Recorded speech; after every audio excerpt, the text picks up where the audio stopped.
트레저와 함께 달려 Ready for action, let's go 추억 건물을 찾으러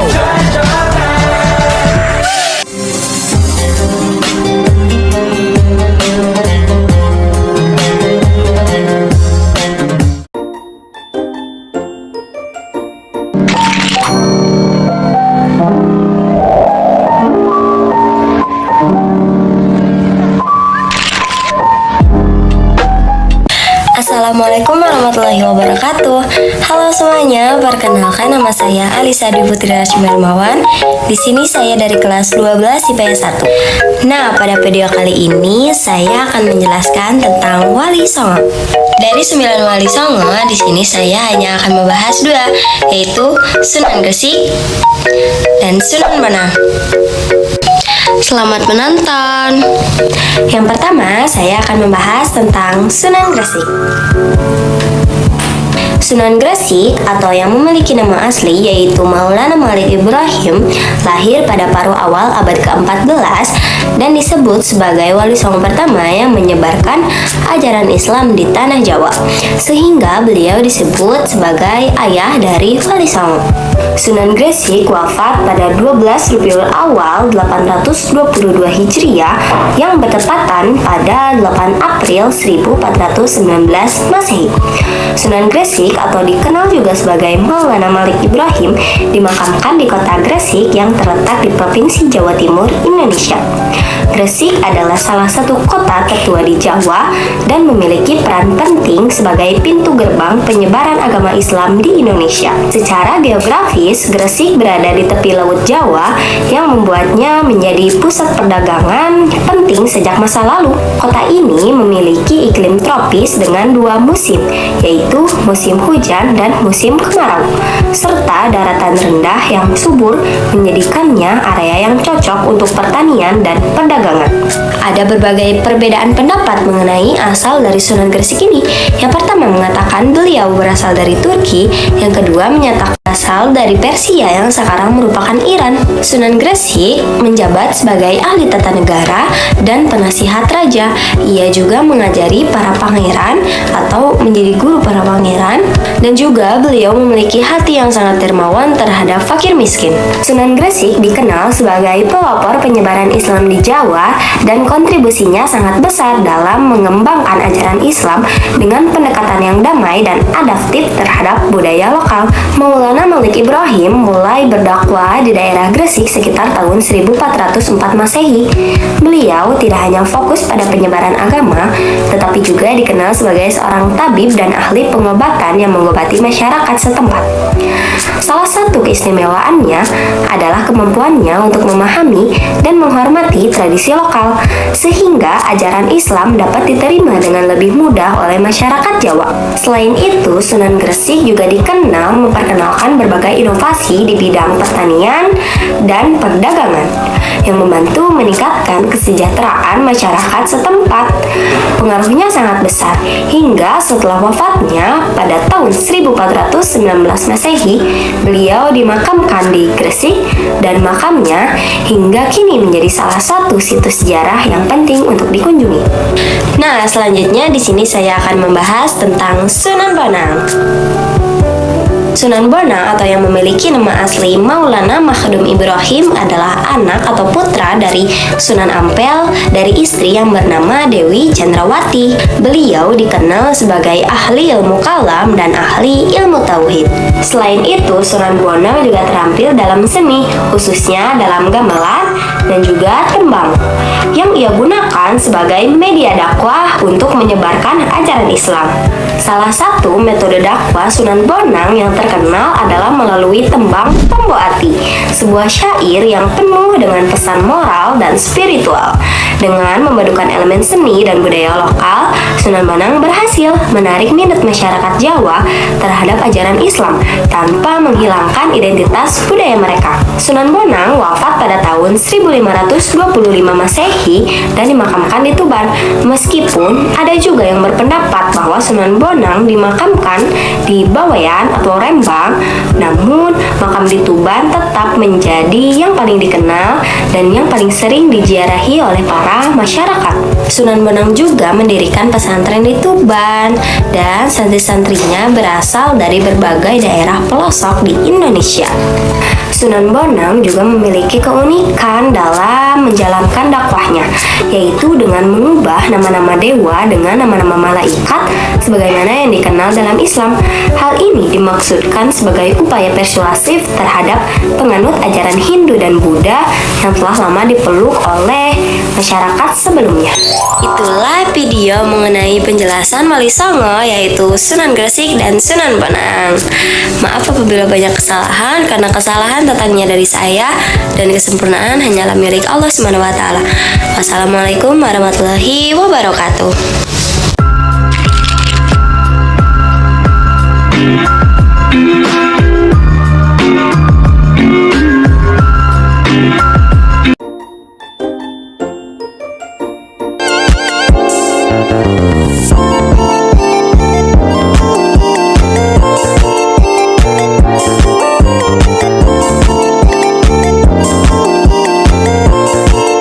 Sunan Ampel yang nama aslinya Raden Rahmat lahir sekitar tahun 1401 Masehi di Champa, sebuah wilayah yang kini menjadi bagian dari Vietnam. Beliau merupakan salah satu tokoh penting dalam penyebaran Islam di Jawa dan merupakan anggota dari Wali Songo, 9 wali yang dikenal sebagai penyebar Islam di tanah Jawa. Raden Rahmat adalah putra Maulana Malik Ibrahim atau Sunan Gresik dan Nyai Gede Manila. Setelah tiba di Jawa pada abad ke-15, Sunan Ampel mendirikan pesantren di daerah Ampel Denta, Surabaya. Pesantren ini menjadi pusat pendidikan Islam yang sangat berpengaruh, mendidik banyak tokoh yang kemudian berperan penting dalam penyebaran Islam di Nusantara. Metode dakwah yang Sunan Ampel terkenal karena pendekatannya yang bijaksana dan toleran, mengharmoniskan ajaran Islam dengan budaya lokal. Salah satu ajarannya yang terkenal adalah Moh Limo, yang mendorong umat untuk menjauhi 5 perilaku buruk. Sunan Ampel wafat pada tahun 1481 Masehi dan dimakamkan di Komplek Masjid Ampel, Surabaya. Hingga kini, makamnya menjadi tempat ziarah yang dihormati dan warisannya terus dihargai sebagai salah satu pionir dalam penyebaran Islam di Indonesia.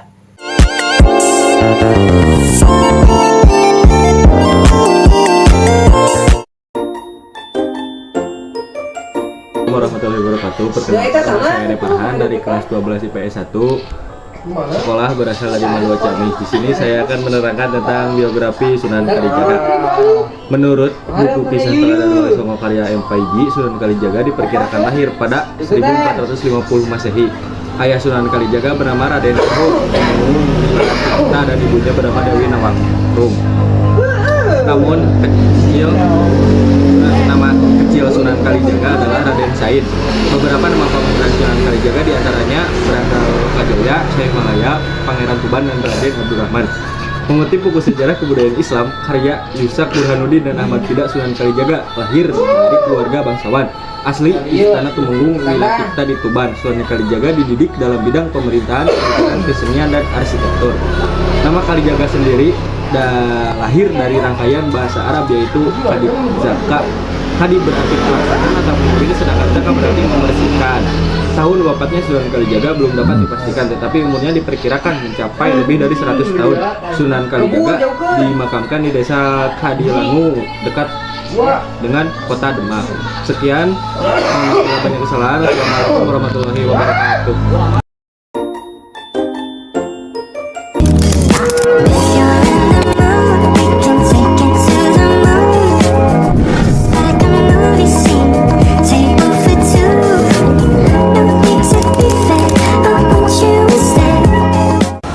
Assalamualaikum warahmatullahi wabarakatuh.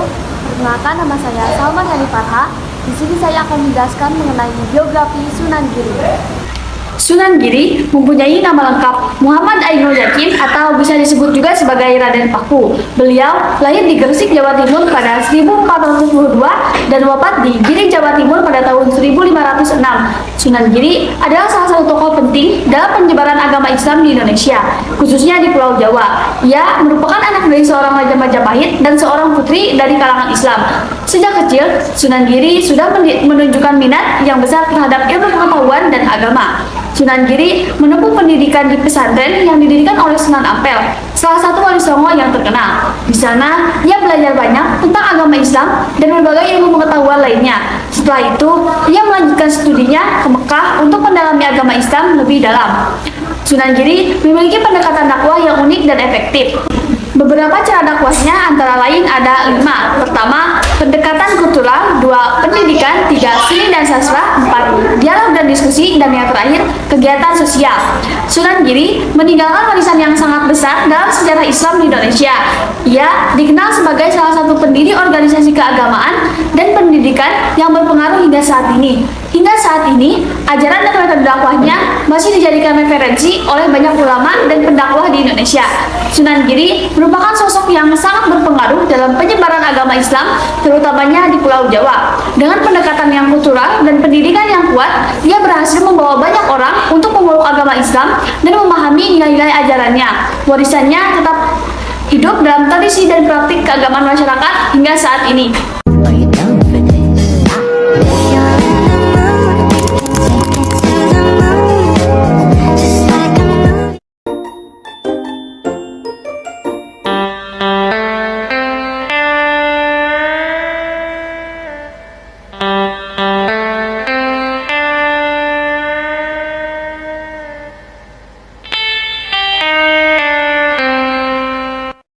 Rajat adalah salah satu sunan dari 9 Sunan Wali Songo. Nama kecilnya adalah Raden Hasim, kemudian mendapat gelar Raden Saripudin. Sunan Rajat diperkirakan lahir pada tahun 1470 Masehi. Beliau adalah putra dari Sunan Ampel yang terkenal karena kecerdasannya, dan ia merupakan saudari dari Sunan Bonang.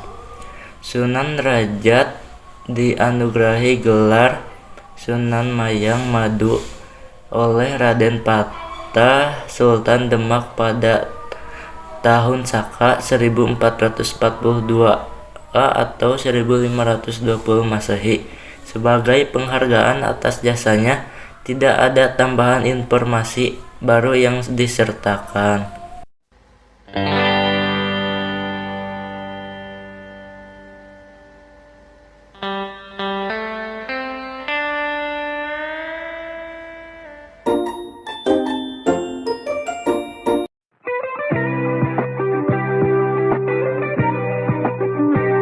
Assalamualaikum warahmatullahi wabarakatuh. Perkenalkan, nama saya Kesha Nanda Kuswaya. Saya dari kelas 12 IPS 1. Di sini saya akan menjelaskan tentang biografi Sunan Kudus dari mata pelajaran sejarah kebudayaan Islam.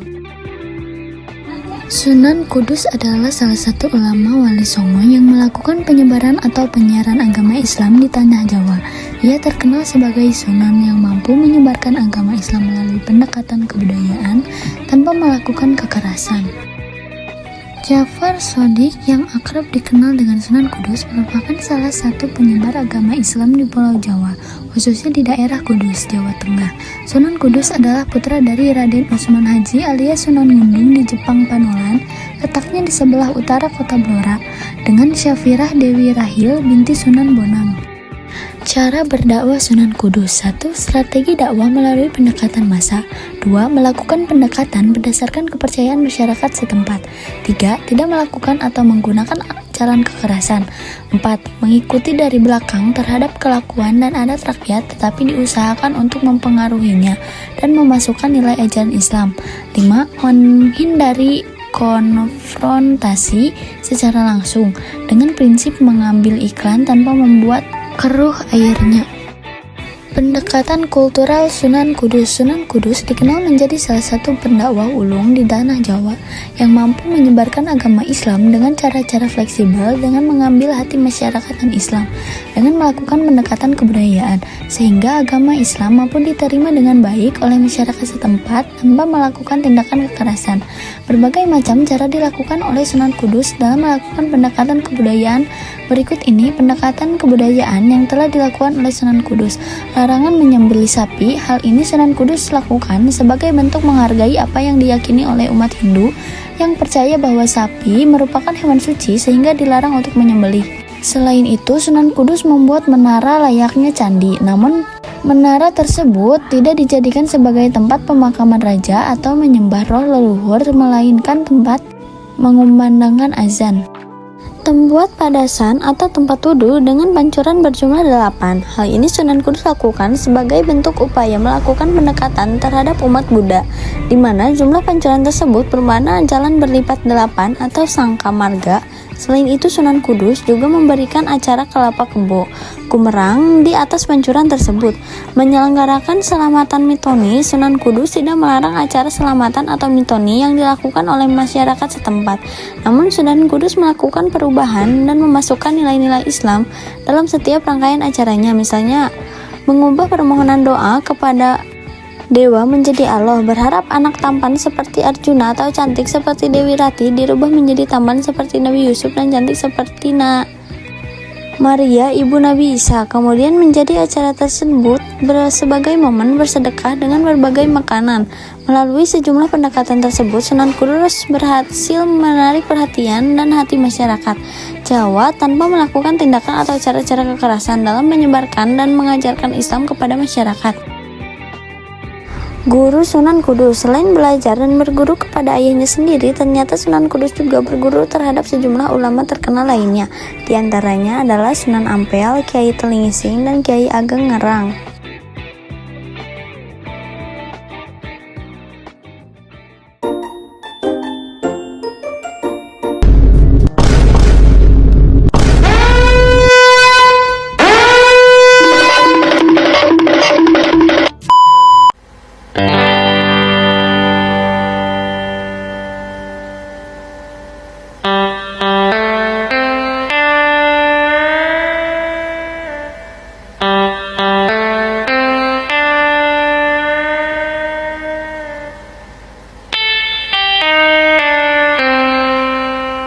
Assalamualaikum warahmatullahi wabarakatuh. Perkenalkan, nama saya Nuratri Anugrah dari kelas 12 IPS 1 asal Mandua Ciamis. Di sini saya akan membacakan biografi tentang Wali Songo, tentang Sunan Muria.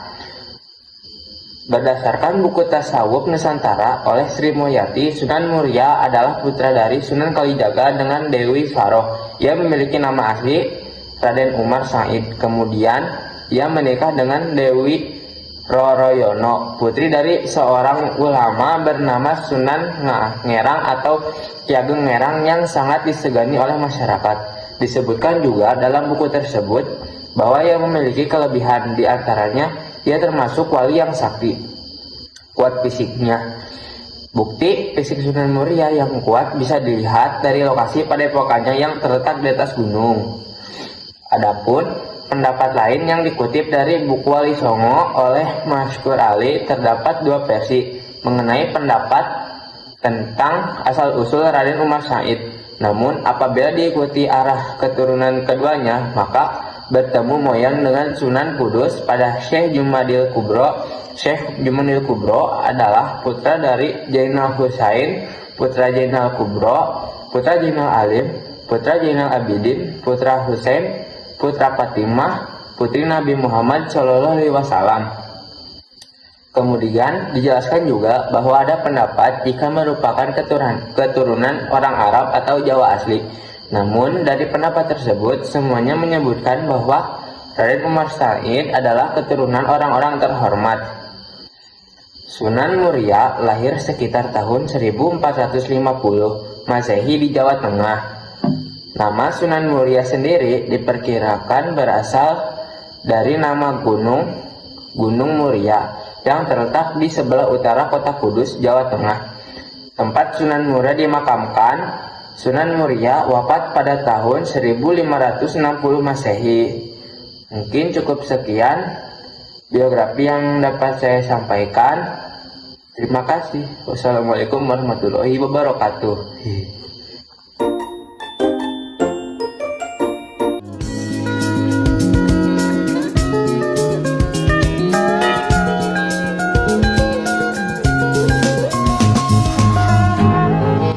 Assalamualaikum warahmatullahi wabarakatuh.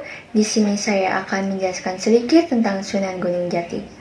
Sunan Gunung Jati atau Syarif Hidayatullah diperkirakan lahir sekitar tahun 1448 Masehi. Ibunya adalah Nyai Rara Santang, putri dari Raja Pajajaran. Raden Manararasa ataupun ayahnya adalah Sultan Syarif Abdullah Maulana Huda, pembesar Mesir keturunan Bani Hashim dan Palestina. Sunan Gunung Jati adalah satu-satunya wali sanga yang memimpin pemerintahan.